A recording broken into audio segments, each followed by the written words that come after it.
Hello and welcome to Indie Incursion, an indie games podcast, your weekly source for all the indie games news you know and want to love. Nope, that's not it, but I don't care. This week we're bringing you... One day we'll get it. Apparently.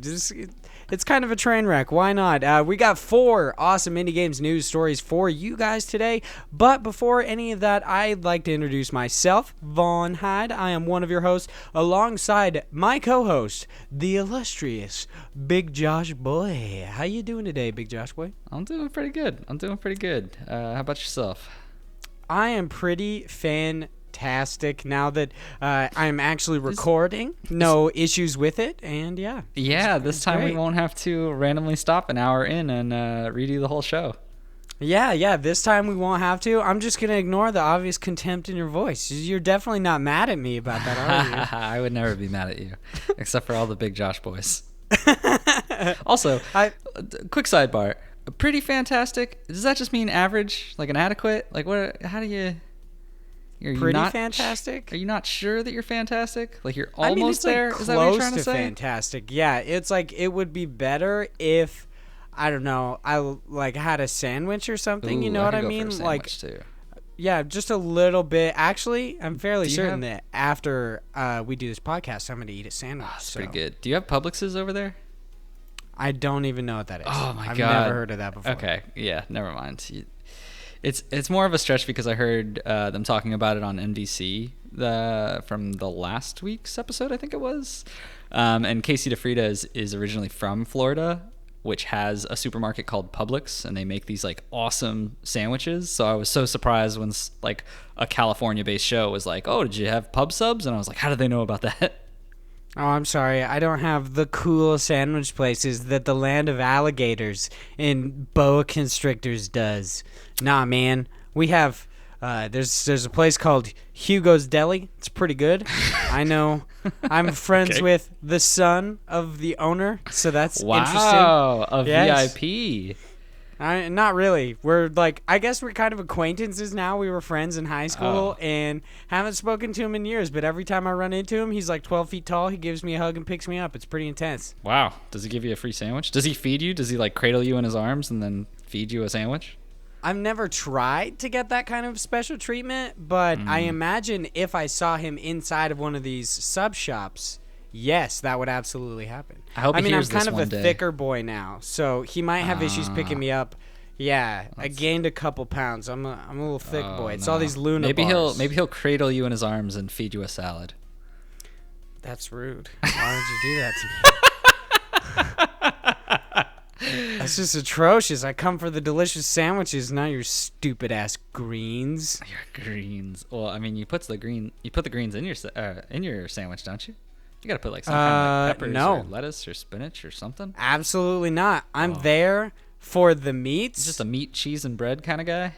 No, not even cheese, dude. Fuck cheese on a sandwich. Whoa, get the fuck out. It'll like get stuck to the roof of my mouth. That shit pisses me off. I hate it. Nah, dude. God. I get wheat bread. We're gonna have to cut this. I'm getting too mad. We should probably derail this sub train that you have just destroyed. Last question: what kind of meats do you put on your sandwich? Definitely. If you say bologna, dude, I'll fucking dude, I fucking love bologna. Oh, you're disgusting. That's my like my I call it my white trash heritage. I grew up always living off of bologna, and I can't get away from it. It's too good. Interesting enough, the reason I hate bologna is because I grew up eating bologna, and one day I thought I wanted a bologna sandwich, so my dad made me a bologna sandwich, and then I decided I did not, in fact, want a bologna sandwich because I'm just a contrarian. Anytime anybody does something nice for me, I've got to be like, nah, fuck this shit. So I didn't want to eat it, and then my dad made me sit there till I ate it. Can't remember if I did or not, but I do remember sitting in the dark for a long time. Wow. It's kind of like that, smoke a whole pack of cigarettes, but just a much stranger version of it. Yeah. So my dad inadvertently made me absolutely hate bologna. Plus, it just looks weird. I'm not a fan of the way it looks. I mean, you could always go for mortadella, which is just fancy bologna. Yeah, or I can just get turkey like a normal person. Turkey? What the fuck? No, not Turkey's turkey. Fucking delicious. Turkey and pastrami and sandwiches. Get fucking salami, and you basically get an Italian sandwich. Italians are the best. Ham? Come on, dude. Come on. What? Okay. Look. Okay, I'll admit I like legitimate ham. Like if you get an entire like big slice of ham, you know what I mean? Like the really big hams, like, yeah, like you the just Christmas killed a or pig. Thanksgiving hams kind of thing. Yeah, that's the kind of ham I like, where it's nice and stringy. That's the kind of ham I like. I'll eat that kind of a ham sandwich. I won't eat the like weird sliced ham sandwiches. That bothers me for some reason. I don't like that either. You are so picky. Yeah, you have no idea. I mean, I'm slowly learning each episode. Like today, my friend Avery offered me a piece of licorice that's like Italian licorice, but I wouldn't eat it because it looked like a tapeworm. The Italian licorice is kind of weird. I tried when I was in Italy a couple months back. We went and it was like a big, or was it Italy or was it? Yeah, I think it was Italy. We tried like ice cream that was this licorice flavor, and it was like specific to that area, and it was so fucking weird. I like how you drop that so nonchalantly. Oh yeah, when I was in Italy. I don't know. I was there. I'm not gonna lie. Like, I'm sorry, I'm cool. I mean, I'm really just mooching off of my wife, who is an event planner, and I'm just hopping on and buying a plane ticket and traveling with her. So it works out. Sometimes there's perks, you know. I can't even judge you now. Now you're just being like frugal. You just know how to work the system. Exactly. That's cool. I mean, I basically traveled to Denmark and Italy for like $400 because that's all the plane ticket costs, and everything else was through her job. So it's pretty fucking sweet. Oh my god, I totally forgot about that. That you had left for a while. Yeah, remember I wasn't on the podcast? Yeah, for like 2 weeks. Yeah, I totally forgot about it. Good times. Anyway, we've been, so what have you been playing? Yeah, we've been rambling for like almost 7 minutes now. Just it's called vamping. Thank you very much. We're just getting into the flow of the podcast. Gotta heat up the oven, you know. Gotta do that preheat. So we talked about it last week, but it got cut from the recording, so I figured I'd go a little bit into it. I know it's not a jab at you. I just want to actually talk about it.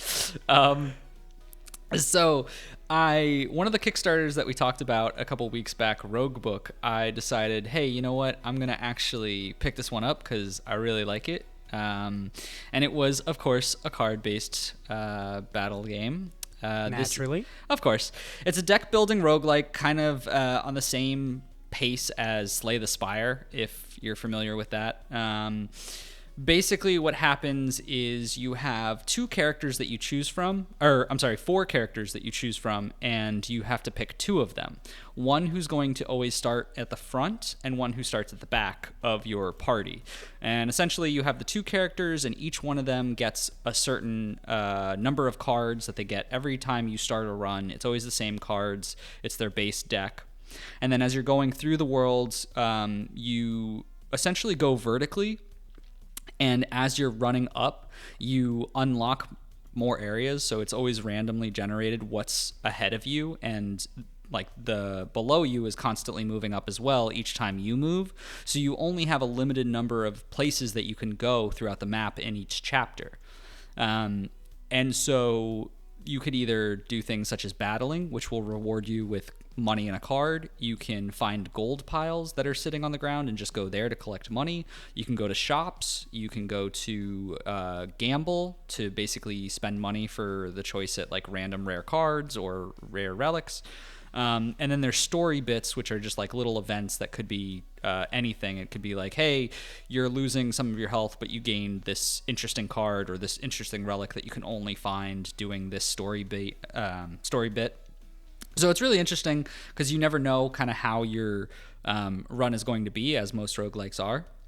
But the interesting part about it is, and I mentioned this when we talked about the Kickstarter itself, is you have these two different party members and their cards, and you build the deck and get random cards that are associated with each character. So each time you use a card in battle, it switches them from one location to the next. So they basically switch spots. If you use one character's card, they'll move up to the front. And the reason why this is interesting is because then they're open to get attacked, but you want to constantly switch back and forth because they're each different characters have their own abilities when you combine them, so they have their unique kind of combo system. So an example is he's like a wolf guy. I don't know exactly. He's got this firearm, and there's this big toad guy. And so if you have both of those characters you're playing, they'll do a combo. If you get, I believe it's like 4 or 5 times in a row, you'll get to spawn a random summon. And so you keep doing combos, so you want to effectively always combo back and forth by playing one character's card and then the next, so you can get that combo meter constantly running. But you also have to plan out your cards effectively, because you want certain characters to be in front. Like the toad guy has, when he's in front, he always has 2 extra block. Whereas you might need him to not be in front because you want someone else to take the damage, because maybe enemies are going to use a debuff spell, something like to make them vulnerable or to make their attack weaker, and you instead want someone else in the front to take that damage or that debuff, so that the next turn your other character could be stronger, and vice versa. So there's a lot of unique kind of strategy to it that makes it much different than if it was just the deck building part of it. And then you can also, as you're going through the run, there's like gems and things that you can pick up and socket each card to make them stronger along that run as well. So there's a lot of variability in the play style of it. So I'm having a good time with it. I actually got through, there's 3 chapters to each run, and I beat it for the first time a couple of days ago. But there's also 3 difficulties, so I was only playing on the normal difficulty. There's 2 extra harder ones that I'm going to try out and see how that goes. So I've been meaning to ask you for a little while, and this is specifically based on your expertise with card games, because really you are an expert. If there was one on Earth, it would be you. I would not say that at all. There's a lot of people who are better than me. It seems like you're definitely just being modest, but No. Would you call me a card game fan if my favorite card game is Duel Masters on the PS2? Would you say that is that's accurate? I'm a card game fan. Duel Masters on the PS2? I don't even know what that is. It's a really shitty game. Duel Masters. Oh, Duel Masters. Yeah, so it was this old like anime and weird like card game. Yeah. So I think they initially had the card game, and like all card games in the 90s and early 2000s, they had to make an anime based off of it. Mm-hmm. And then there's a game based on the anime based on the card game that is actually quite good. I enjoy it quite a bit. I actually, when I bought my PlayStation 2 like 2 or 3 years ago, I repurchased it so I could play a bunch of old games. Duel Masters, one of the games I bought, specifically because it's a great game and it has like this cool reflective silver cover. So would you say that I'm just a massive card game fan because of that? I'd say you have horrible taste in card games.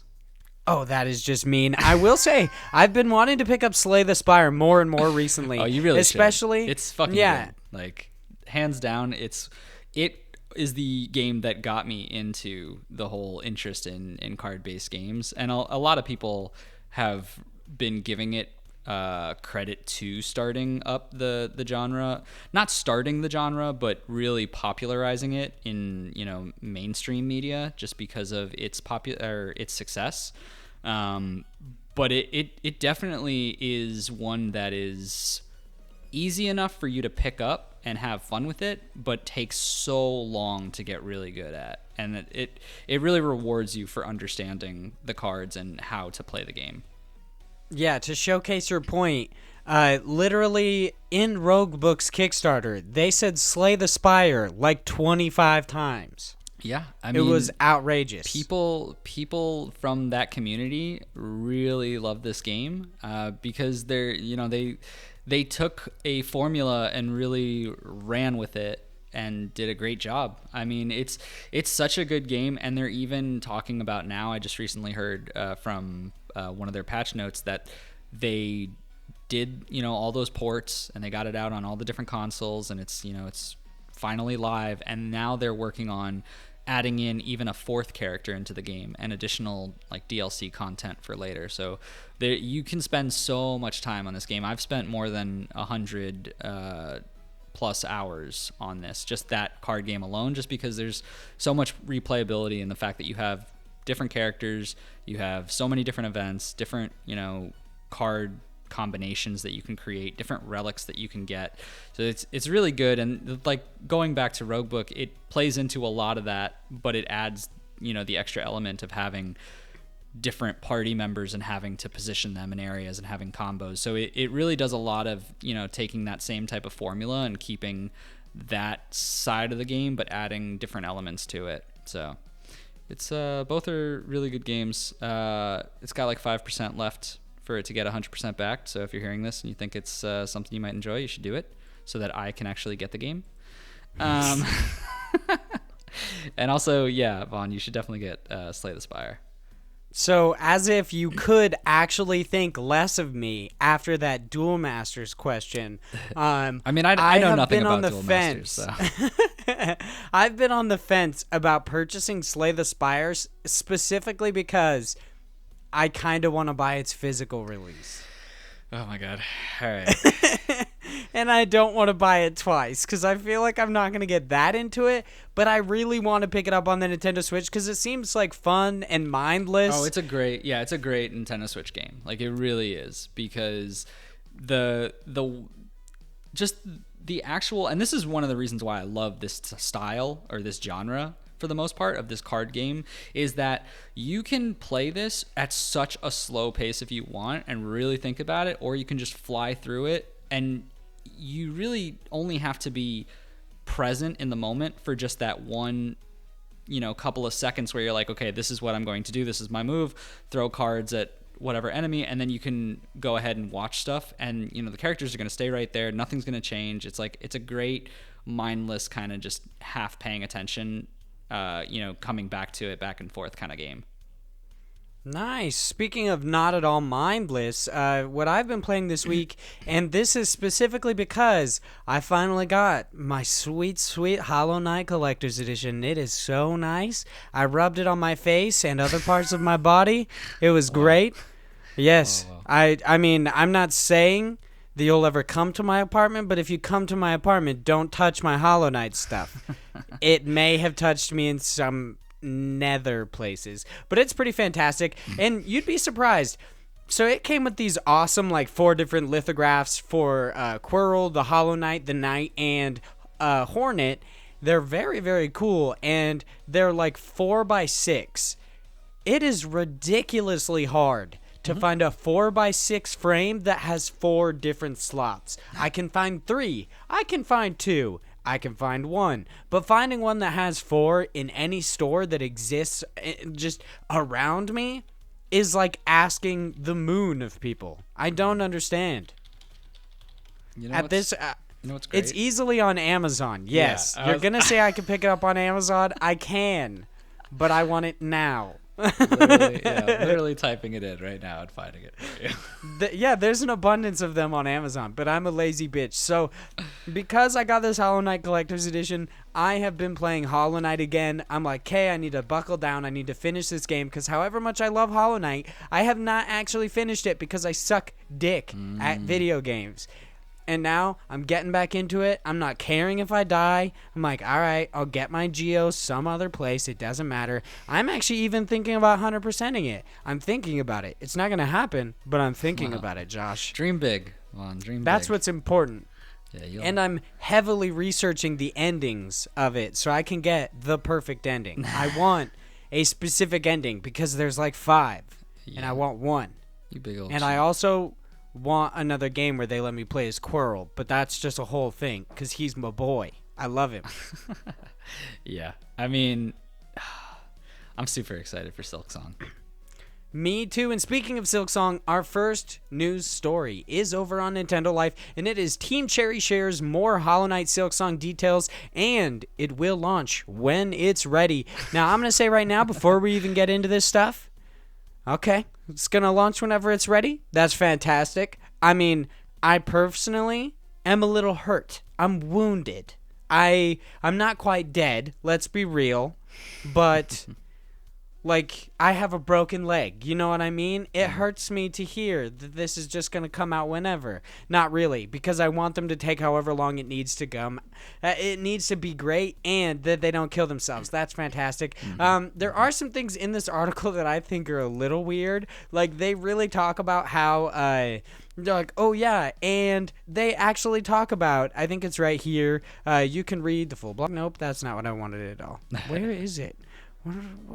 Oh, okay. So Team Cherry says that Hornet will actually speak. Team Cherry says that though she isn't the type to speak at length, Hornet's not afraid to engage in conversation when necessary. And that is, and that this edition has been a profound change for the sequel. So I don't know who didn't expect this, because she speaks in the first game. So, I mean, this could be, like, there's a defense of it where you could say this could be a prequel, and this is when, like, before she learns Hornet, how to talk. Yeah, becomes her own, but what? She can fucking talk, dude. Like, why is that a thing? I mean, I understand because the knight in the first game does not speak, but it's also kind of because the lore of Hollow Knight and what surrounds it is kind of like the knight is not a person. It's not a sentient being. It was created for a specific purpose. It was thought to be defective. Another one was thought to be great, and then there's a whole thing. But yeah, it makes sense that the knight does not talk. But Hornet speaks. It's a thing. She says a lot. Like, she talks to you frequently, so it's not that crazy. I mean, it's still just going to be like things, isn't it? Like, isn't that how they speak? Yeah, and she's going to call you like a little ghost, and she's going to be like, I'm going to fuck you up, because constantly she's just trying to kill people. Like, the Hollow Knight Collector's Edition came with that awesome Kickstarter exclusive Quirrell comic, but it was a physical comic. It's really small, though. It's a little weird. But she actually, in that comic, attacks Quirrell. She just fucking attacks him and then just, like, talks shit to him. She's like, oh, okay, so you're not a wanderer. You're, like, a warrior. And he's like, I mean, like, I got a nail because people are trying to kill me like you just illustrated 5 seconds ago. So, it's kind of cool, though. I don't know really shit like Hollow about Knight. the lore. I really just played the game because it was fun and challenging. So I didn't look fucking at cool. all into the lore. Have you seen what happens when you get all the grubs? No. When you save them all? It's terrifying. Also, the collector, fairly certain he's banging grubs. Like, he's doing some sketchy shit. Because I've seen, like, videos where people go to the collector's, like, hideout kind of a thing. It's like, I believe it's in this tower. I'm not 100% certain. But he is the person who actually jarred up all the grubs. He grabbed them all and jarred them all up. And people either think it's because, like, he's infatuated with them or some other reasons. But if you, like, sneak up on it, you don't actually go where he is, but you get close and just sit there for a while, you can hear some grotesque stuff. Like, you know where it came from. You know what I mean? You hear the, like... You heard it. Yeah. I don't like that. Yeah, it's some weird shit.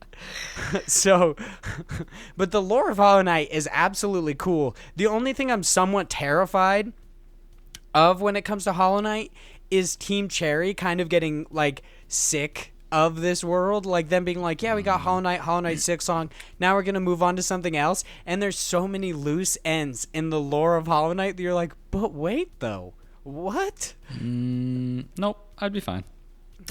Shut your mouth, Big Josh boy. You know you want to know what happened to the Pale King. You know. Yeah, sure. I totally do. I mean, Roger and I want to know, Roger? so naturally you do. You and Roger, always a good pair. Look, I don't care what they do. They're, like, the way that they've set up this game, I trust them with platformers, like, fighting style games. It doesn't care what skin you put on it. Like, it'll be fun. But that being said, they've got Silksong, and it's a totally brand new game. It's totally brand new mechanics, so I'm sure they'll still... Like, that's the thing about this is yes, it's the same world, so to speak, but it's such a different area because it's doing that prequel style and because she's going through different areas than what was in the first. Like, the whole terrain of it looks much different. The mechanics to how you play this character, much different. Like, I don't know if they're going to get bored of this world. just from this, because this is like an entirely new expansion to it. But yeah, maybe they will.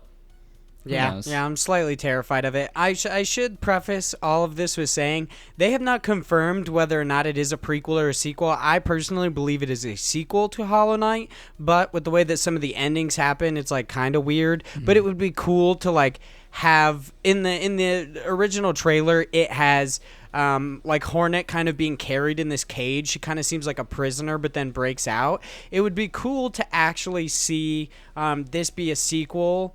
And I don't know, kind of like her trying to piece together how she was brought to a new kingdom, because this is actually, it doesn't take place in the original kingdom. It's an entirely different place. So I'm very excited. And also when you brought up kind of like the whole new, like, this is a whole new game and it's got whole new mechanics. I do like that they're kind of making a lot of these mechanics similar to the original, where like the Knight originally used soul, now Hornet uses silk to bind like her wounds. I think that's really cool. Instead of leaving like her shade, she leaves a cocoon. That is the only thing that I think is kind of weird, because in Hollow Knight, just like well, it's not just like in Dark Souls, because you don't have to kill yourself, like kill a previous version of yourself to get your shit back, but in Hollow Knight, you have to kill the shade to reclaim your Geo. And in Silksong, they have spoken about, like, the cocoon sits there. They haven't said whether or not you lose, like, you actually lose your Geo, you lose your currency or anything. But they have said that it's kind of like, it's a good tactic. There are tactical reasons to not actually break open your cocoon immediately, because it gives you a full stock of silk. So if you already have one, breaking it open is kind of a waste. So I'm wondering how that's going to work, like, resource wise. Yeah, I wonder if that's also an accessibility thing of making bosses easier, because you can keep, you know, an extra heal in an area after you've already failed a boss, so to speak. Yeah, I was thinking the same thing. Like, it seems like they're trying to make it a little bit easier, which is okay, because I'm terrible at video games. Yeah, I also think it's interesting how they're doing an all or nothing for the heal, rather than the way Hollow Knight worked, how you had to kind of charge it up and you could heal like a... It wasn't full, right? Or was it full? So you I don't even remember. your soul meter is a certain percentage. It's like the circle, and you would have to hold down circle for long enough to charge an entire like mask kind of a thing. So but if you accidentally like let your finger off the button, you could actually waste your soul. Right.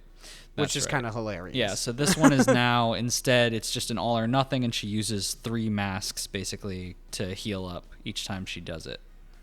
I believe it says like there are different ways you can heal. I might be wrong.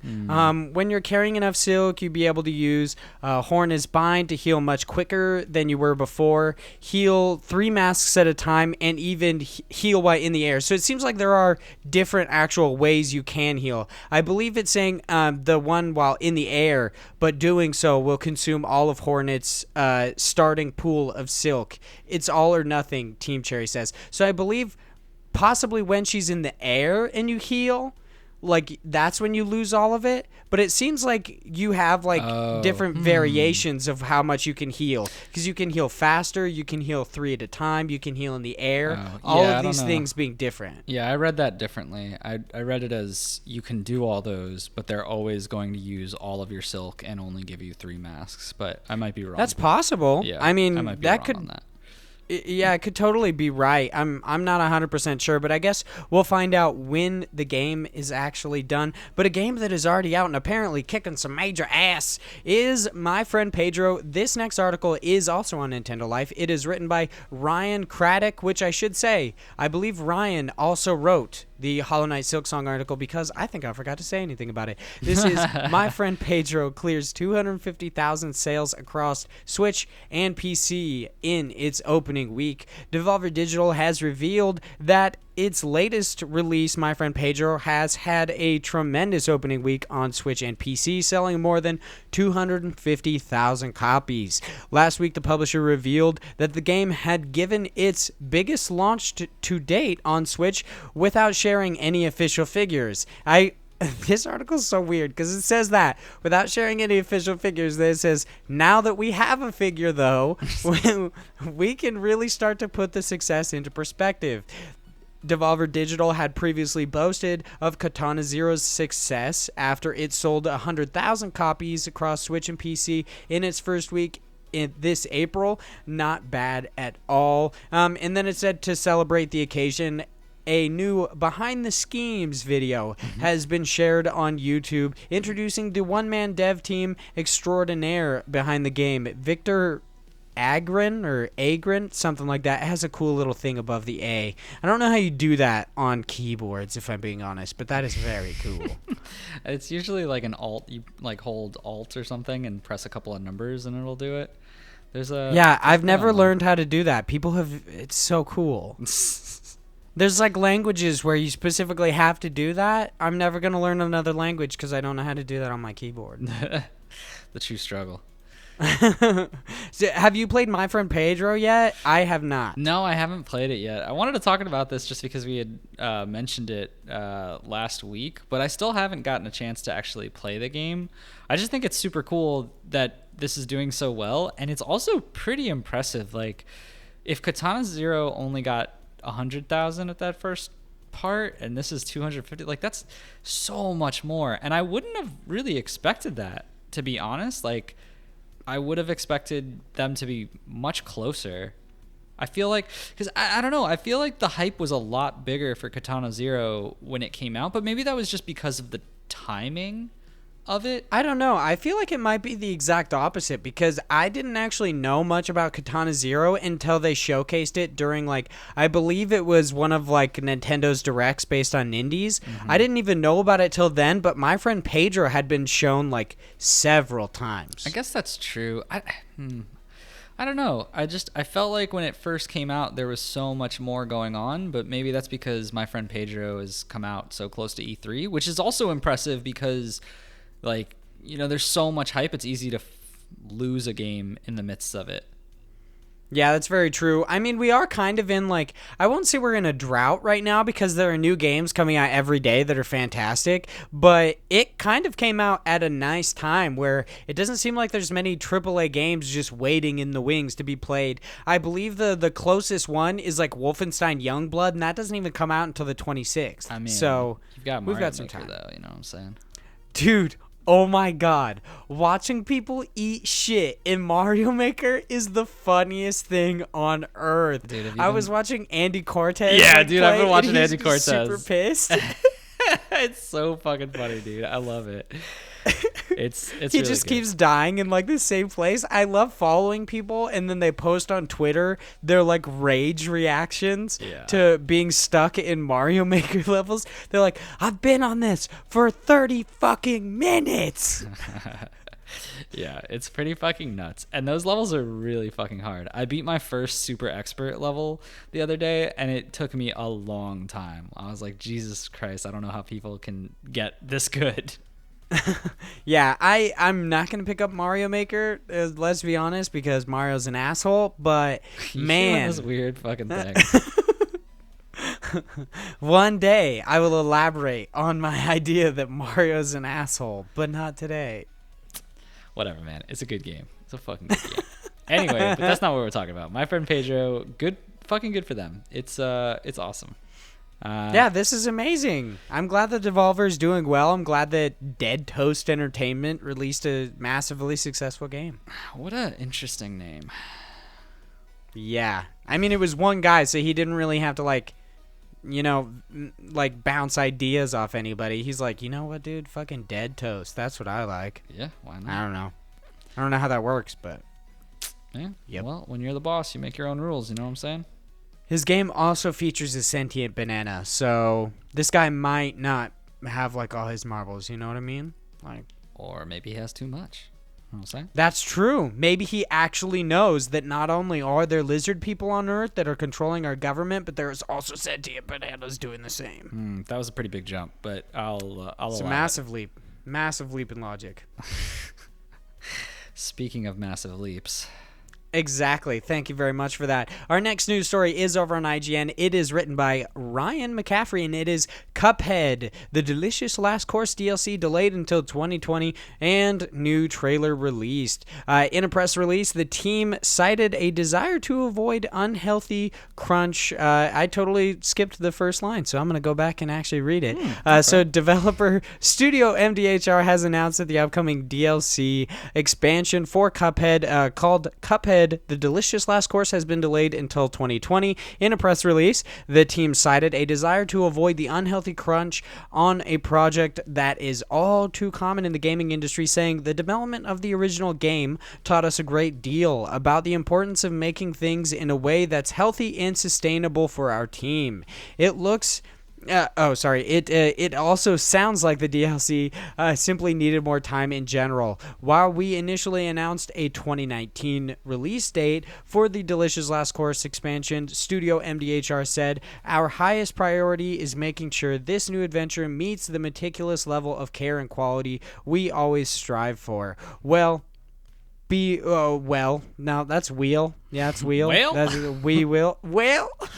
We will be moving the release of the Delicious Last Course for all platforms to 2020. They also dropped a new trailer for the expansion, which you can view below, which, I mean, if you want to go to the IGN article, sure you can, or you could just look up, Cuphead, the Delicious Last Course. Dude, I'm going to elaborate on this later, obviously, but today is the day of legitimately shitty trailers, okay? This is a garbage trailer. My goodness, it's how could you? So bad. How could you? Okay, so I'm gonna say something else about this. It's only bad because it's like 30 seconds. I had to watch literally I had to watch 15 seconds of an ad to watch a 30-second trailer that showed, like, I don't know, 19 seconds of gameplay. Like 19 seconds. 19 I seconds. wasted There's like 19 5 seconds seconds of my gameplay. fucking life. It's like nothing. There is nothing in this fucking trailer, dude. It's just like, hey, Miss Chalice is alive. Here's 2 bosses and go fuck yourself. Like, that's it. What more do you need? I don't know. That's all you. Actual trailer. That's all one you that's get, like maybe man. a minute. They gotta push it back. They've only worked on 2 bosses. That's true. It is very possible that the reason they push it back is because they worked too hard on this trailer and they actually didn't have any more than what was showcased in the trailer. It's entirely possible. It's tough. I mean, this animation is pretty extensive work. It's pretty fantastic, and the fact that they have like this amazing soundtrack is great. I'm not shitting on Cuphead. Cuphead is awesome. Little Cuphead Hollow Knight crossover. A YouTuber that I love called Mossbag does Hollow Knight lore videos, and I found out like a couple days ago, and this obviously has nothing to do with the story we're talking about, but I'm just going to talk about it anyway. Give Mossbag sweet shout out. Love your stuff.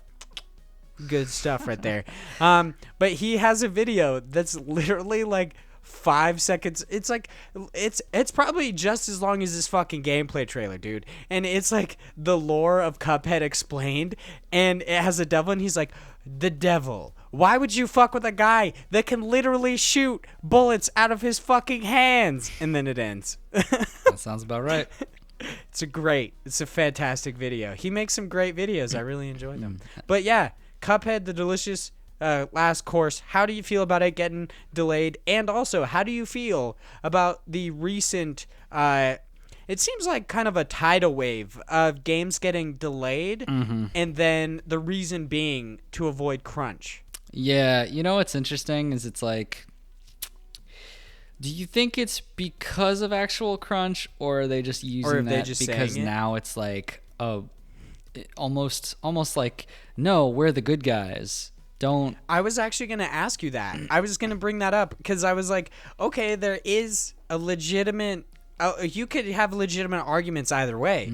Like, there's the pessimistic argument that says that they might just be saying that because it's kind of like a get out of jail free card. Right. You can't exactly be mad at them because they're like, hey, we don't want to kill ourselves to make this game. Yeah. But then be the asshole who says, no, fuck you, make my game. Yeah, right?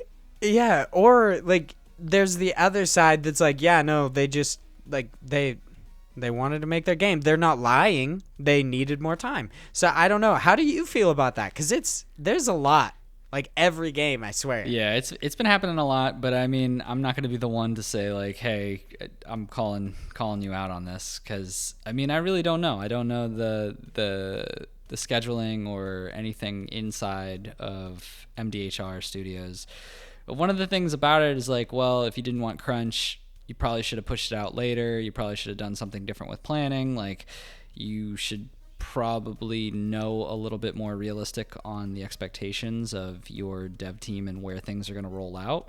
But that being said, there's always complications that come up. It's hard, especially from my past, and in a lot of my companies, I've always worked in software, so I know that like things tend to be more complicated than you anticipate. And sometimes it's crappy, and sometimes you find ways to get around it. But at the same time, I'll say, this wasn't going to eat me to death if I didn't get this right away. This is something that, although I do love Cuphead and I can't wait to play this, it's not like I need this. Then again, you don't really need any game specifically, but like this isn't one of the ones that I had on my radar as like a must play right away kind of a thing.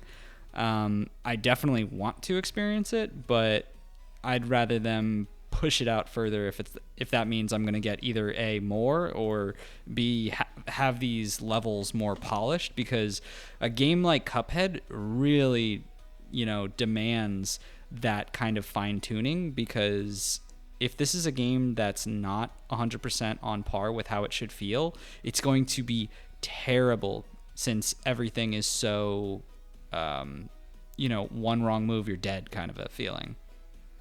Yeah. I've only played a little bit of Cuphead because once again, beat all of it. Bad at games. Come on, man. It's so good. And it's so good. You got to play all the levels. It seems like you're really underestimating how bad I am at we can video play games, co-op. Josh. We can play co-op and I could carry you. That's true. That does exist. I mean, as long as it's not like the stupid ass Monster Hunter World co-op where for some reason if your co-op partners die then they use up your lives. No. It's really cool actually. The co-op makes it easier than single, which is a little dumb, but if we're doing it this way, it would clearly be me just carrying you anyway, so it doesn't matter. But essentially what happens is whenever you lose all of your health, you turn into a little ghost, and then the person has to perform the pink kind of slap jump on you to bring you back. The pink slap jump? Yeah, you know what I'm talking about? That pink slap jump. I don't know why, but that just reminds me of the slap chop. You're gonna love my nuts. But yeah, no. It's a super cool way to do it, and it makes it so you just have like one life again, and it's good because if you suck at the game, like two people who suck at the game could still come back as long as they're timing their deaths properly. So I would like to say, like, there's some serious discrepancies between Cuphead looking awesome, Miss Chalice looking awesome, and Mugman looking like a goofy little turd. Like, I hate the way that Mugman looks. Really? Damn. Yes. He looks so stupid. What's your problem with mugs, man? I feel like it's the big nose, honestly. They had to differentiate him from Cuphead, so they gave him, like, these slightly different eyes and the biggest nose on Earth. I feel like that's what they had to do, instead of just make him blue and give him a smaller straw. Yeah, I guess I never really paid attention to it much, but I only play it as Cuphead because I didn't play the, when it came out again, the newest patch. But yeah, I guess I never noticed how big his nose is. It's massive. He looks like a mongoloid. What happened to him? But also, he's a sentient cup, so yeah, I'm not really throwing shade at a sentient cup. It's not advised. Speaking of ill-advised things, this is in no way a good segue, but our next and last news story that we're going to delve I was like, where are you into going with this one, buddy? It's written by Sal Romano. It is over on Gamatsu, and it is River City Girls launches September 5th for PS4, Xbox One, Switch, and PC. Really? They didn't want to include the other 9 million places that it's releasing? That's that's outrageous. The other places are all on your PC. It's just different areas that you can really get it for your PC. Then why do they fucking need to say it later? River City Girls will launch digitally for PlayStation 4, Xbox One, Switch, PC via Steam, GOG, and Humble Bundle on September 5th for $29.99. Publisher and developer WayForward announced a physical edition will also be released via Limited Run Games. Ooh. Are you excited about this game? We had briefly spoken about this before. I believe when they either teased River City Girls or something like that. So, are you super stoked now that you see that these are cute little anime girls? No big boobs though. No big. We're not getting those big anime titties in this one. This is strictly PG. I mean, with the exception of the excessive violence. It's very way forward because where's Shantae? You know what I'm saying? Where's those big anime boobies? That's a good point. Yeah, I know. Where's the crab people? They're really diversifying themselves here. But no, to be honest though, it actually looks pretty cool. I mentioned this when we first talked about it, like weeks ago, is that I said this would be something interesting to me if it had a very Scott Pilgrim Saves the World video game kind of vibe to it. That was like an Xbox 360 live arcade game that I think you can only get it if you had that now, and now it's just like gone forever.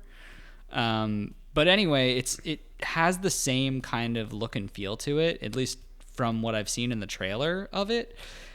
And it just looks like it would be, a good time. It's a good beat 'em up co-op kind of game. I don't really care much about or know anything about the River City Girls, story to it, but I believe this is a sequel to River City Ransom, right? Yeah, exactly. I don't know anything about that storyline or anything about that type of world, but it just looks like a fun game. It looks like something I would just hop into and play with a couple buddies. I don't know how the co-op works, if you can have more than one or whatnot. Let me see. It looks like most of the time it's 2 people playing, so maybe just co-op with 2 people. Yeah, it says the one or local 2-player bare knuckle brawling. Okay. So yeah. I believe it's only 1 to 2 players. Yeah, 1 or 2 players. Okay, which is a little upsetting just if you wanted a big group, but then again, it probably would become too hectic, so it makes sense with this style of game. The one thing that's concerning is that it's $30. I don't know how much is to this game, but these kind of brawling beat 'em ups generally don't catch my attention for that long, so I don't know if I could justify $30 out the gate. But we'll see. Maybe. I wonder how much Way of the Pacifist was. Way of the Pacifist, because it's a 2D beat 'em up, like kind of a brawler, but instead of actually punching people, you just deflect punches until you can really punch somebody. It was $14.99. It's actually only $1.49. Holy shit! On this Steam summer sale. Yeah, it's 90% off. Steam sales, man, they're great. They make it so you can buy games. So I would just wait until the Steam summer sale and pick it up then. Yeah, maybe you'll get 90% off of River City Girls. I will say, however much I don't actually enjoy brawlers, I love the art of this game. Mm-hmm. This pixel art looks amazing. You and that pixel art. I mean, initially, when we initially spoke about this, they only had one picture, and it looked like, I enjoy pixel art, but it didn't look that good. It was just whatever, and I'm fairly certain that it wasn't actually of this game. Yeah, and now that I see, I'm pretty sure it was like an older game or something. But yeah, this looks really, really snappy and very quirky in its nature. And some of the I like some of the background stuff. There's just weird cheerleaders you're fighting. I don't understand anything about this storyline, but it seems like there's going to be a large variety of wacky characters and all of this this kind of style. So I'm pretty sure this is something from a pixel art perspective or just from an animation perspective that will be very appeasing to the eyes. So I'm definitely looking forward to this and kind of how the actual critics feel about it. Yeah, hopefully they don't just shit on it. But I guess I always hope that games aren't getting shit on. But you know what? I don't think so.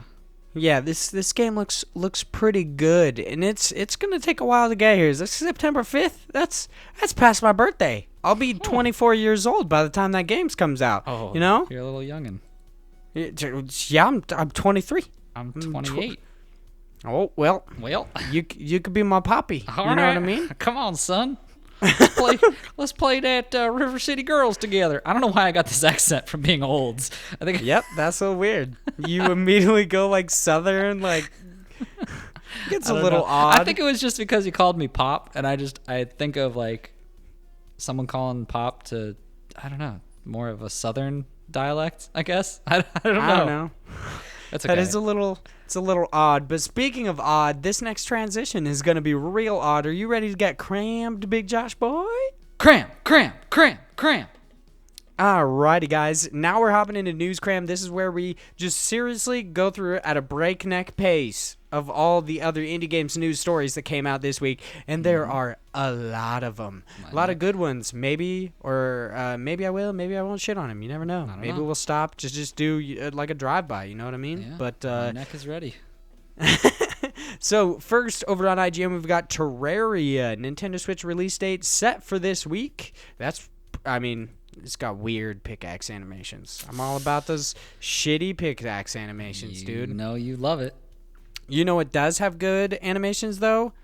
Freaking other games. Play those. Don't play Terraria. Wow. Good endorsement. Yeah, that didn't really go anywhere. Also on IGN, we got Bloodstained Ritual of the Night devs shifting resources to improve performance on Nintendo Switch. I sure hope so. Oh, man. Jesus. Then we were over on Polygon. We got Xbox Games with Gold for July spotlights inside Castlevania Symphony of the Night. Just in case Bloodstained Ritual of the Night deleted your fucking save and now you want to play something else, you can play Symphony of the Night. It's, the game it's based off of. So yeah. You'll be getting the better deal. Yeah, just play that one first, and then once they patch the actual game, you can go back and play Bloodstained. So I haven't seen anywhere that they've said they've actually been able to patch it. I'm fairly certain that they have, like we talked about it last week, but I still think that they've just given up on it and they're just like, yeah, you just gotta start over. Just start over. Just start fresh, man. Just wait a couple months when you forget what the game was and then redo it, just like it never happened. It'll be like a whole new experience, whatever. Just patch it right out of your brains. That's so depressing. Also over on Polygon, we got last day of June is the Epic Game Store freebie for the last week of June. What a weird sentence. The game is called Last Day of June. Yeah, I know. That just kind of threw me off. I was like, what? What's happening It took me a while. I was like, what are you trying to tell me? All right, now we're over on Game Informer. What Remains of Edith Finch is coming to Nintendo Switch. Now, Twinfinite, we've got Black Mesa Zen is now playable, but not complete. Looks really dope. Yeah, this is Black Mesa is the Half-Life 2 remaster, No, right? I'm pretty sure it's the Half-Life, just regular Half-Life 1. Is it just Half-Life? Yeah. Okay, cool. Yeah, I couldn't remember. I know it's Half-Life, but I couldn't remember which Did one. you ever play the Half-Life series?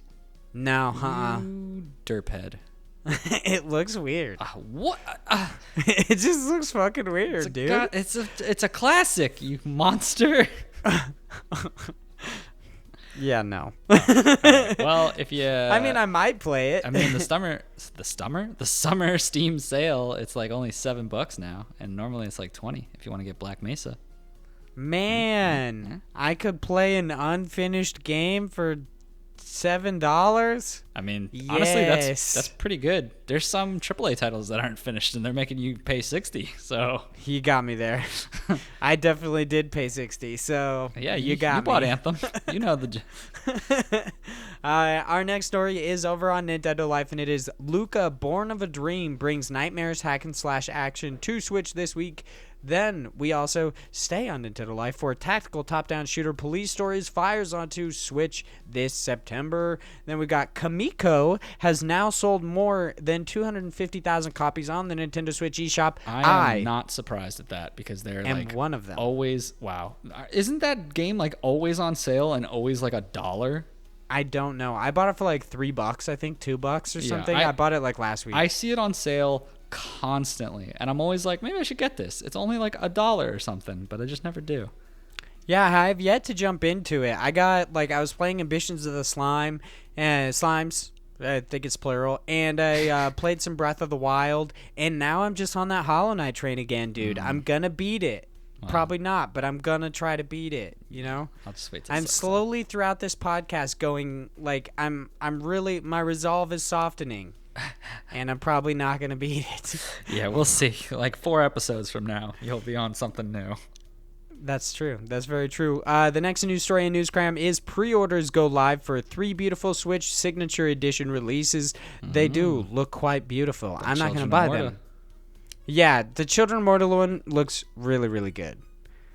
But I don't know if they ship to the United States because the Merge is a UK-based company. This is also why I don't know. This same reason is why I haven't purchased the Moonlighter Signature Edition, because I don't know if they'll ship it to the United States or if they'll make me pay like $30 or something for shipping. So I guess I could always find out by, just clicking add to cart, but that sounds like way too much work. That it does. You know what doesn't need a lot of work is the next news story. It's also on Nintendo Life. It's get 4 games in 1 when Mighty Switch Force Collection arrives on the eShop this July. Don't know how. I mean, I don't know if it needs more work, but I already said it, so I guess I'm sticking with it. I don't know. I haven't tried it. We'll find out soon. Then we've got Get Tactical in Stealthy when Alder's Blood drops on the Switch later this year. Special Reserve Games has delayed the physical release of The Messenger. I mean, that's not surprising. It seems like every physical release is getting delayed. Like my Hollow Knight got delayed. My Celeste is delayed indefinitely. Yeah. Look, Just, as long as I get my Messenger DLC, I don't care. Yeah, you're cool. You've only got what is it? 8 days? Only a few days, man. July. Yeah, July big 11th. boy. I'm ready. I'm ready to play. You know what I've got 8 days till? Ooh, that sweet, sweet Eagle Island till I get to throw some amazing owl babies. All right. Well, we'll both report back. Sounds fantastic. Then we've got Bad Norse Jotun Edition expansion. What the fuck? Jotun Edition expansion looks set to arrive on the 24th of July. Am I reading that wrong, or is that just weird? Well, it's the game Bad North, their Jotun, or whatever, however you say that, edition. Their expansion is looking to arrive on July 24th. It's just a really convoluted way of writing this. This just sounds weird. Then we got Studio Trigger is handling the opening animation for Shantae 5. Speaking of way forward. Fat boobied, she's a genie, Did you right? say fat boobied? Yeah, I did. I said fat boobied. I don't know why I strayed from saying titty that time. Yeah, I don't know. Fat boobied. I can't even. All right. Yeah. Let's roll with it. Fat boobied. So, if you're listening to this on Friday, which you should be, then you can now probably, maybe, I don't know, go pre-order the Transistor collector's editions that are over on Limited Run Games. Our next news story is about that specifically. It is Limited Run pre-orders for the engaging action RPG Transistor go live this Friday. And cool. The last of all news stories within Newscram, this one really puckers my butthole, Josh. Ooh. And it is Celeste creator Matt Thornton shares series of Super Mario Maker 2 levels. Hey, Matt, you know what you should be making? Fucking your DLC, dude. Make your fucking DLC so I can get my damn game. Jesus Christ. I mean, I will say I've seen his levels and they actually look pretty good. Yeah, that's not surprising. He makes fantastic levels, but how about you make the levels in your damn game? Nah, man, just keep making content for this game. I bought this game. Well, actually, I bought both. I guess you could do both. You know what? I'm okay with either. Thanks. You're finally on my side. I'm really flip-flopping. I don't know. I'm really on the Mario Maker 2 hype train, though. It's just so good. And the fact that it's never-ending content. Never-ending. That is pretty amazing. I would say you're quite blessed with never-ending content. And we have, of course, been blessed with so many amazing indie game news stories today that I think it's about time we give back to the creators in our next segment, God Bless the Crowd. This is where the big Josh boy goes in. He dives deep. He submerges himself in the filth that is Kickstarter and other, what are they? Crowdfunding sites, because I always forget what they're called. Fig, Kickstarter. We go through pretty much those three most of the time. He spelunks. He cave dives. He does all the amazing stuff to find some great indie games over on them there crowdfunding sites for us to talk about. Today, we've got 2, and they got bad trailers, I'm telling you right now. We got Mysteria Occult Shadows. It is a 3D adventure game with fantastic battles under a dark fairy tale featuring girls in fluffy ears. And then we've got Grobe Rode. All right.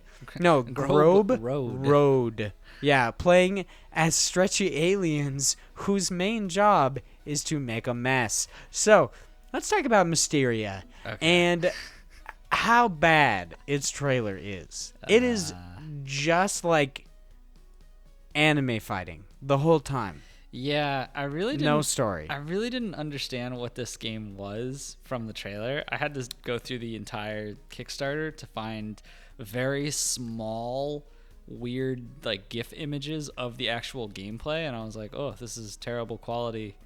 But I mean, honestly, that's kind of my issue with both of these. Is that I have to delve deep into their Kickstarters to find out what the fuck their game is. Yeah, I mean, I will say, I would lean more towards one than the other as something. Yeah, is it this one? Because Celeste has got some big anime titties. Celeste? Mysteria? Yeah, that's one of the characters in this Mysteria game. I was like, what? I was like, we were just talking about Celeste. Celeste does have some pretty big titties. Some might call her fat boobied. So I have swayed you to the fat booby train. Oh man, just the thought of a fat booby train. Anyway, yeah, no. So it actually looks pretty cool, though. It's very. It reminds me a lot of kind of. It's weird to say. It's kind of a mix of Bayonetta and like Dynasty Warriors. From what I've seen in those GIF images, it's all combo based of essentially constantly attacking enemies. It's very 3D kind of adventure slasher. It looks like a scythe for most of these characters, although I can't really tell because the images are so tiny. Deal scythe, spirit sword, shadow dual blades. Like, it looks like because you have different characters or different weapons, maybe there will be a lot of unique combos that you can do in this, but it does look very just 3D anime kind of looking characters fighting these weird demons and going through hack and slash style. If that's your thing, like, this is the game for you. If it's not, I don't think this is going to sway anyone to get into the hack and slash style genre. What's so weird is, like, normally video is what gets me to enjoy your game, to be, like, anywhere enticed by your game. Right. But the video just completely off-put me from this game. But while looking at, like, the pictures, I'm like, man, this game actually looks kind of cool. Yeah, that's the thing, is they just marketed this in a bad way, which I don't. I'm not surprised, since this seems to be. Is this solo dev? I think this is. It's a 19-year-old girl. Yeah, she's who's a junior in college. Solo dev who's working on this, which I'm sure there's other people helping her with assets and whatnot. But like, I'm not surprised that someone that young is going to have, not the highest quality Kickstarter page, just from a marketing perspective, because she's obviously more focused on the game itself, I'm sure. Which is a good thing. I should say. Which is a good thing. I'm not trying to knock her at all for, being inexperienced to this. This is obviously one of her first kind of jumps into something like this. So good on her for going through this and trying to get, money to support herself.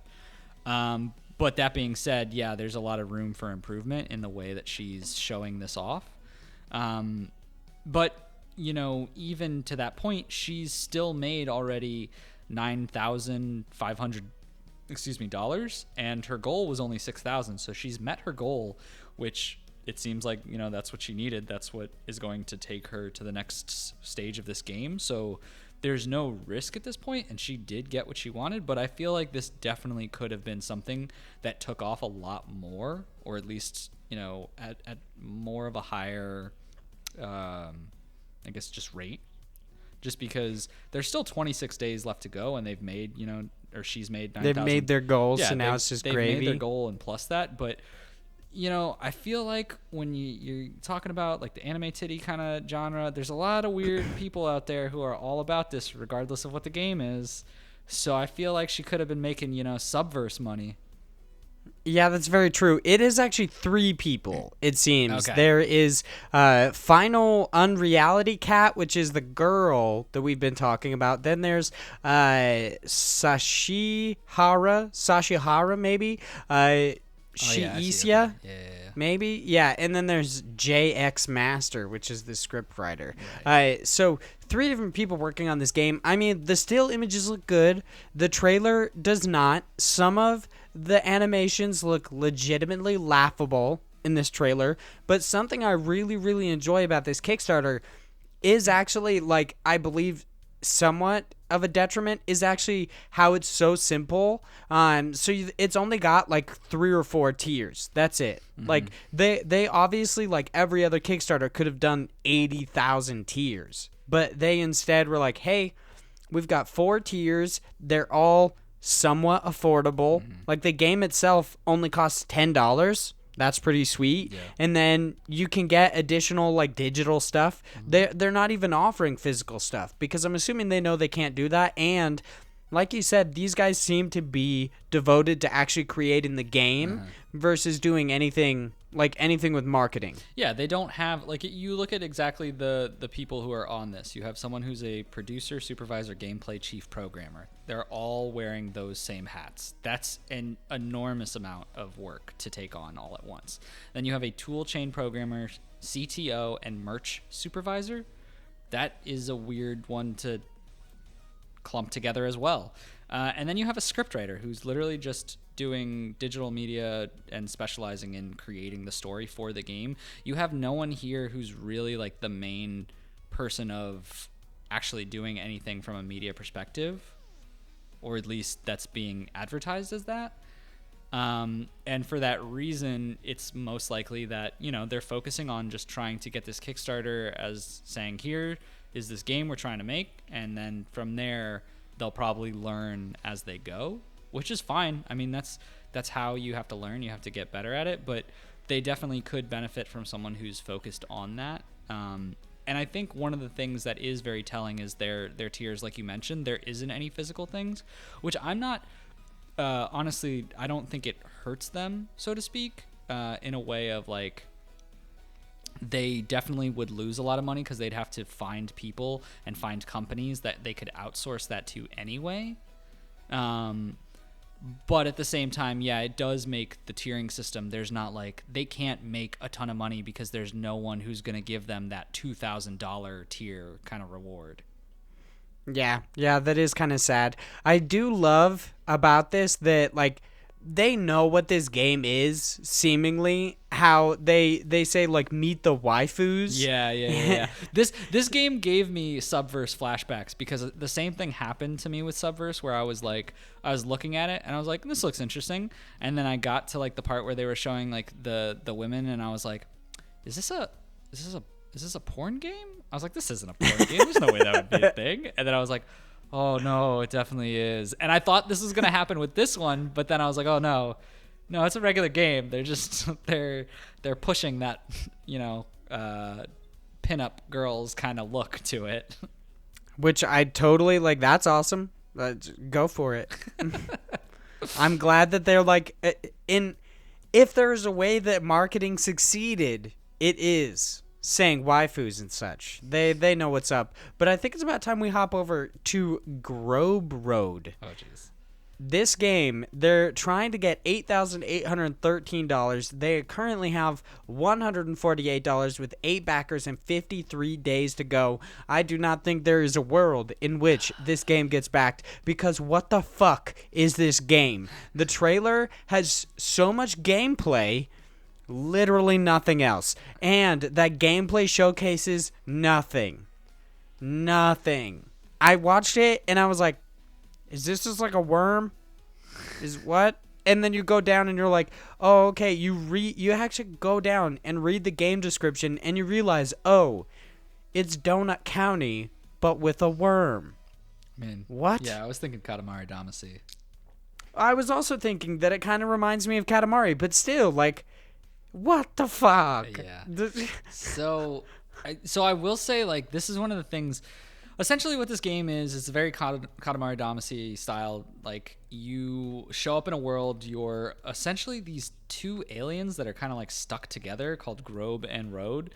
And your whole purpose is to basically take all of the random elements that are on the platform or the world that you've spawned in and push them off. So kind of just like throwing stuff to the side and off the world. And apparently when you do that, your character becomes bigger the more you do that, and then you're on a timer basically. So very Katamari Damacy-esque, like I mentioned. But this game seems to me like it could have a lot of potential to be fun, to be very like those two games we've described, but it just feels so, just from watching the trailer anyway, so slow because of how it's like, it looks like it's going to be very clunky. Yeah, at times in the trailer, they're not moving. Yeah, or they're moving like very small amounts. I don't understand the growth mechanic to it, because they say in the description that as you start pushing things off, you get bigger, but then like it never showed that, and instead it would just be the characters growing ridiculous sizes for no apparent reason. Like, I don't know. Yeah, just randomly, they like, just puff up like a puffer fish. I don't know if there's like a button that like does that or something. Like, it's very up in the air as to what this game really is. But at its simplest, you're just a worm that pushes things off of an edge. Which, I mean, you have to wonder if that's even its simplest, because there's 3 unique game modes. What are they, though? Like, okay, so they're supposedly like, the game will have 15 unique levels with 3 different game modes. These modes are clean up, push as many objects off the stage as you can. Make a mess, push as many objects onto the floor of the stage as you can. Careful pushing, try to push one specific object off the stage without knocking off additional objects. So yeah, what? Very Katamari. It's exactly like Katamari had different modes where some of the levels would make you roll up to a certain size. Some would make you only collect one specific item. Like, there's going to be these little like objectives that they push into it to kind of make it more challenging, because it'll be a world that has so much stuff in it, but there's one little area, like one little thing that you have to collect and try to wiggle your way to get that out of everything else. Like, there's potential for this to be fun. It looks so slow though to me right now. Yeah, that's very true. It looks slow. It looks weird. It just, I don't know. It just doesn't look fun. I feel like the difference between this and like Katamari, Donut County, just kind of like weird gameplay concepts, is these other games look fun. This game looks like wobbly and weird, and I don't even like, at times it looks like just nobody's playing. It's just sitting there. I'm like, okay, what though? Like, should I want to play your game after watching this like ludicrous trailer? I don't know. I don't get it. I don't know. I mean, that's another thing, is like, this game in its entirety seems, and I want to be careful about this, it seems simplistic from a gameplay perspective, in the fact that you're really, the main thing that's happening here is assets are created onto the level, they're generated, and then the point is for you to wiggle around. So there just needs to be a type of physics-based element added to the game. That being said, I know nothing about game development. This could be bonkers off the wall hard to do, but it just doesn't seem like it in comparison to other games. And I feel like 8,000 seems like a lot for what has been shown. Like, I really don't know where like, let me see. I don't know. I'm trying to see where they talk about the money is getting put into, and it doesn't. I don't know. Their stretch goals are pretty fucking They weird. don't really have anything on that, so it's a little strange. But 4-player. I mean, they also do have like their Mysteria and Grobe Rode have like no. They don't really have any tiers. Grobe Rode has like 5 or 6 tiers. One of them being like, there's 2 of them, 3 days to go, limited 6 out of 10. So that's like design a character, which I didn't know that you could actually limit these based on the amount of days. That's kind of interesting. Yeah. And then there's the highest one, which there's 5 left of 5, and it's to design a level. Yeah. Which that's going to be shaped like a penis. Let's be real. If I paid you $127, I'm putting a dick in your game, hands down.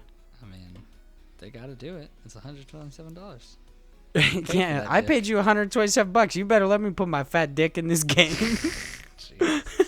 That is one way to talk to them. Well, I mean, I really hope they hit that $100,000 euro stretch goal to have a 2-hour feature-length live-action movie about the struggle of Grobe and Rode as they are trapped together in the post-apocalyptic future of 20XX. Watch as they do battle with pirates, mutants, and mutants, pirates, and it's like cut off. Yeah. I mean, I think that's part of the joke, but still, that's weird. I love this concept. I just don't know if it was executed properly. Yes, that is very true. But it seems like this conversation is about to wind down. So how about we just wind down the podcast in general and go into our last segment? This is where Josh and I talk about something chill, something cool.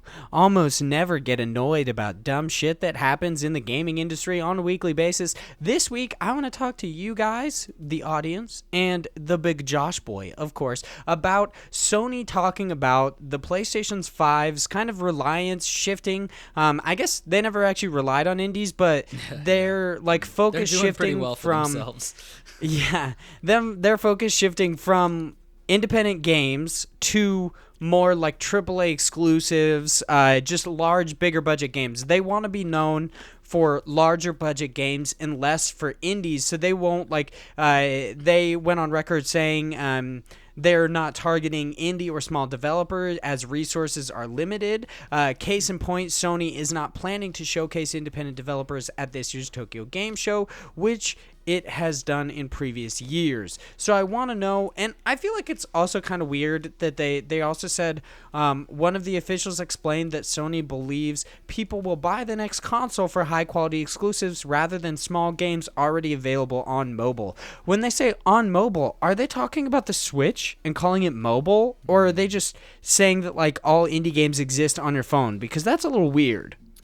I think I don't really understand that. I think they are probably referencing the Switch, and this is kind of what. So my take on this is, I think it makes sense. As a person who's doing an indie podcast and who's a big advocate for indies, it's not like I want them to not be represented, but you have to put your take a look at where PlayStation is at and where the concept of consoles is going. Specifically from a graphic and just a processor perspective, there's a lot of games from an indie standpoint that are not going to heavily utilize what the PS5 and the new Xbox, whatever it is, are going to be able to handle or kind of showcase from why you should have that console.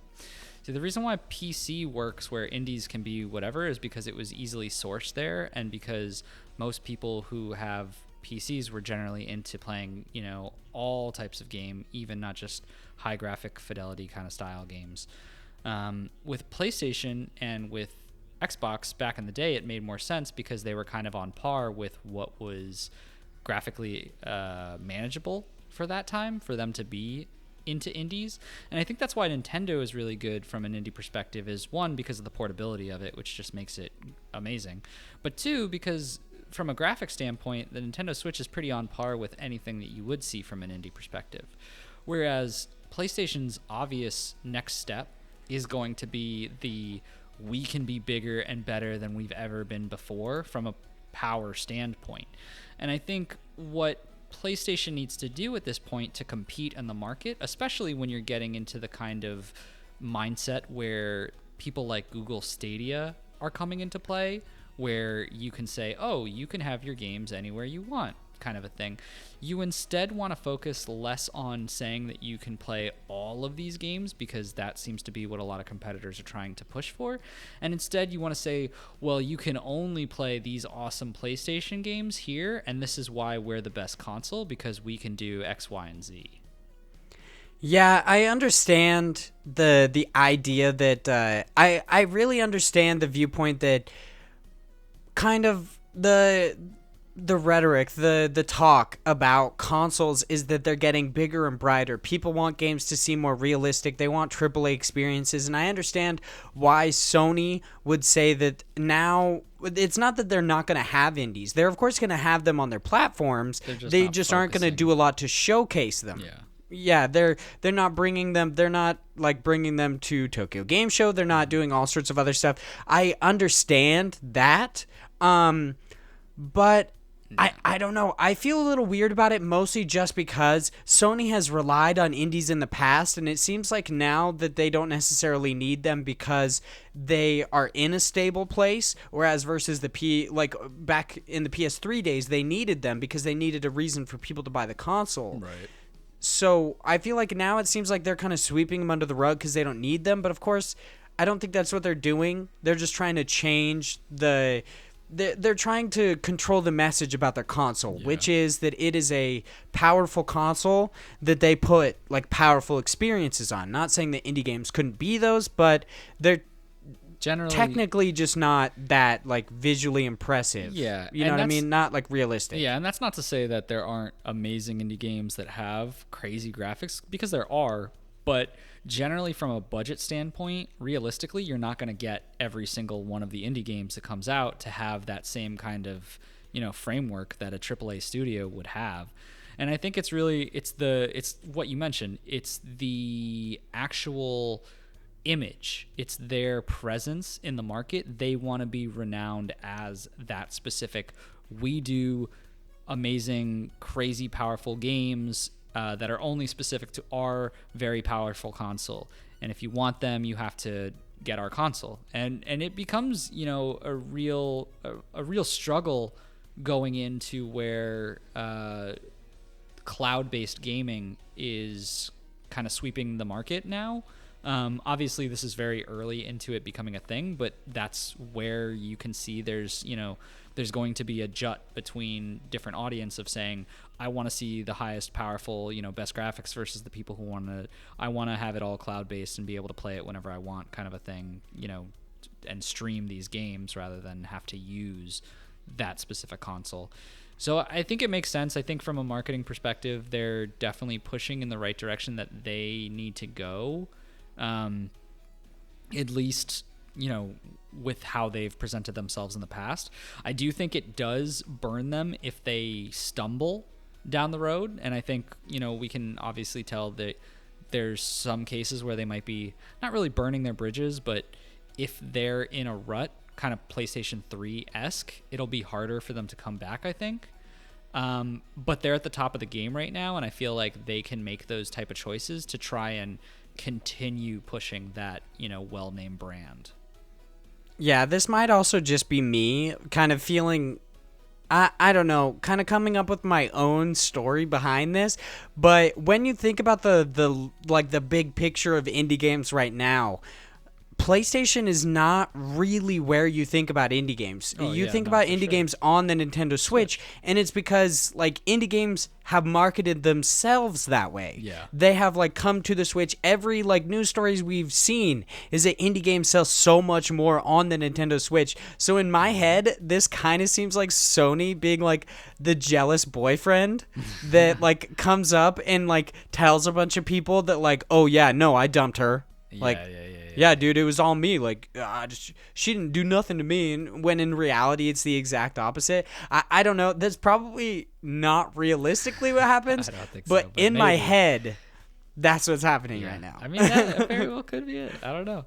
I mean, regardless, it doesn't matter. But, I mean, to your point, yeah, indies are definitely pushing towards the Nintendo Switch anyway, so I think it makes sense for them to not try to lay, their foundation in an area that's not fully theirs right now. But it's just kind of a thing that I feel like we should have known would happen. I mean, PlayStation has been dipping out from everyone other than themselves lately, so it just makes sense.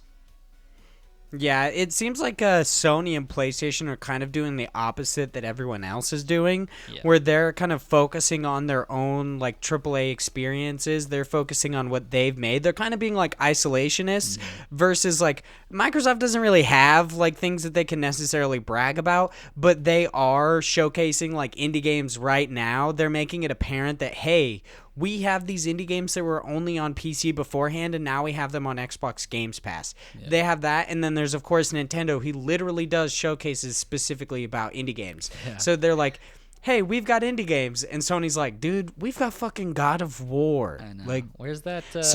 I mean, because you got indies. Where's, like, the state of indie? I don't know. It just doesn't, it doesn't roll off the tongue as well. That's why they can't do it.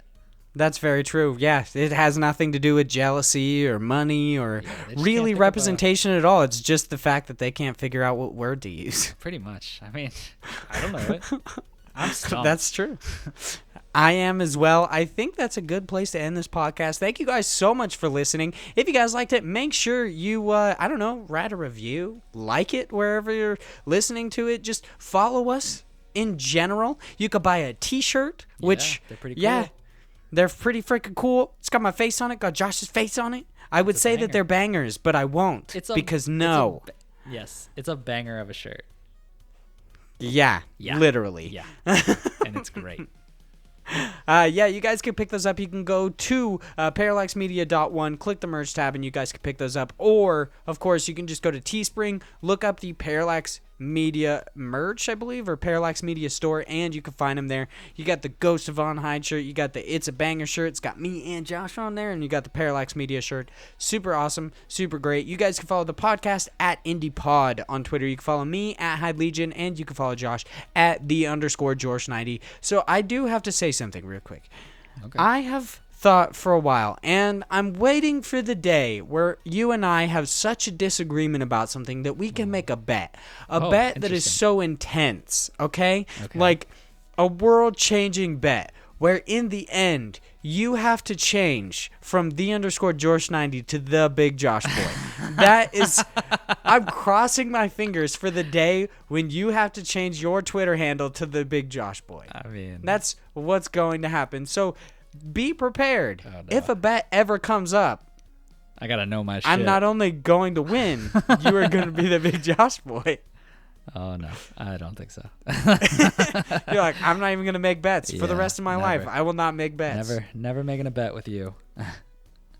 That's just rude. I don't know why you hate me so much. I don't know why you hate the big... Why are you scorning the Big Josh Boy, dude? I think we know. I think we both know. We know the answer. That's very true. That's it for this episode. Thank you guys so much for listening, and we will see you guys next week.